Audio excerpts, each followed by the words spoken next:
Hello à tous, c'est Dan, j'espère que vous allez bien, j'espère que vous allez très bien même. Dans cette vidéo, je vais vous parler des 3 plus grosses idées reçues sur l'entraînement et l'alimentation que j'ai pu entendre pendant mes différentes années de coaching. Bien sûr, il y en a bien plus que 3, mais celles-là, c'est vraiment les plus récurrentes. D'ailleurs, si tu veux en connaître d'autres et que tu veux améliorer tes connaissances sur l'alimentation et sur l'entraînement, j'ai peut-être quelque chose qui pourrait t'intéresser. Donc reste bien jusqu'à la fin de la vidéo et je t'en parlerai à ce moment-là. Et avant qu'on démarre, n'oublie pas que si mon contenu te plaît, tu peux t'abonner et me laisser un petit like, ça m'aide toujours beaucoup. Allez, on perd pas plus de temps, première idée reçue. Faire des abdos pour brûler le gras du ventre. Ah, celle-là, elle est magnifique. Pour commencer, et ça tu le sais très certainement, on peut malheureusement pas cibler la perte de masse grasse sur une seule partie du corps. Si tu lances un processus de perte de masse grasse, tu vas perdre de la masse grasse de manière uniforme sur tout le corps, dont la partie où tu souhaites le plus en perdre. Maintenant que ça c'est en place, parlons des abdos et de la sangle abdominale de manière plus globale. Elle est composée de 4 muscles principaux. Ton transverse, qui est le muscle le plus profond de tes abdos, le grand droit, qu'on appelle plus souvent les tablettes de chocolat ou encore le six-pack, le plus convoité d'ailleurs, ton petit oblique et ton grand oblique. Si tu veux un ventre plat, travaille ton transverse. Tu peux tout simplement le travailler en rentrant ton ventre ou alors tout simplement en te tenant droit. Tu peux aussi travailler le stomach vacuum qui est très efficace. D'ailleurs, ça t'intéresse, dis-le moi en commentaire et je ferai une vidéo aussi là-dessus. Si en plus de ça, tu veux des belles tablettes de chocolat bien tracées pour l'été, il va falloir que tu travailles ton grand droit aussi. Si tu es très sec, tes abdos seront visibles dans tous les cas.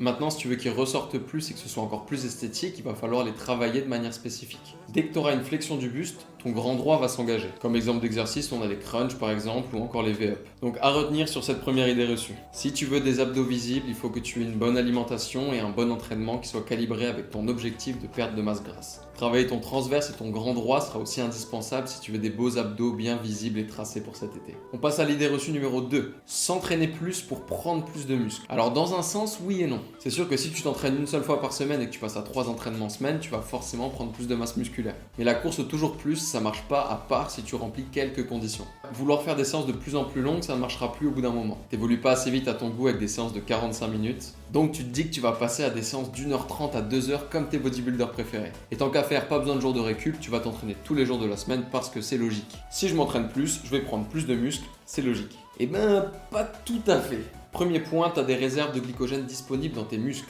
La durée approximative où le glycogène est prêt à être utilisé pour le bien de ta séance, et je dis bien approximativement parce que ça va dépendre de chacun, cette période est d'environ 45 minutes. Après ça, et pour la plupart des personnes, il va commencer à baisser et donc ce sera moins optimal pour ton entraînement. Il vaut mieux se baser sur 45 minutes de séance bien intensive et bien construite pour prendre de la masse musculaire. Et pour la fréquence, 5 fois par semaine sera déjà très bien pour bien prendre du muscle et bien sûr te laisser du temps de repos pour en prendre encore plus. Parce que oui, le repos c'est aussi super important si tu veux prendre de la masse musculaire. Bien sûr, si ça fait 10 ans que tu t'entraînes et que tout est calibré au millimètre chez toi ou encore si tu tournes à la potion magique, ces indications elles seront peut-être pas exactes pour toi. Mais comme d'habitude, pour 90% des personnes, ces conseils sont applicables et la plupart des personnes ne le font pas, crois-moi. Et on peut enfin passer à l'idée reçue numéro 3. Faire que du cardio pour perdre de la masse grasse. Notre fameux cardio. Tu vas peut-être te reconnaître dans ce que je vais te dire là. Tu vas absolument perdre de la masse grasse. Donc tu manges très peu et tu fais beaucoup de cardio tous les jours. Mais étrangement, au bout de quelques jours, t'en as marre, t'as faim et t'es frustré. Alors certes, tu perds du poids, mais est-ce que t'es vraiment sûr d'avoir perdu que de la masse grasse? Perso, j'ai un doute. Oui, t'as perdu de la masse grasse, ça ok, mais aussi de la flotte et très certainement pas mal de masse musculaire. Et celle-là, en général, on préfère la garder. Je suis pas en train de te dire qu'il faut pas faire de cardio pour perdre de la masse grasse, mais qu'il faut le placer au bon moment de la journée et en fonction de ton alimentation. Si on se base sur du cardio sur machine, voilà donc les choses à éviter. Ajoute-toi un entraînement dans la semaine avec du renforcement musculaire et je te jure que tu verras la différence. Autant sur l'aspect esthétique que sur ton bien-être général. Ton but est de maintenir le plus de masse musculaire possible car c'est elle qui brûle le plus de calories au repos dans ton corps. En gros, plus tu as de masse musculaire, plus tu brûles de calories au repos.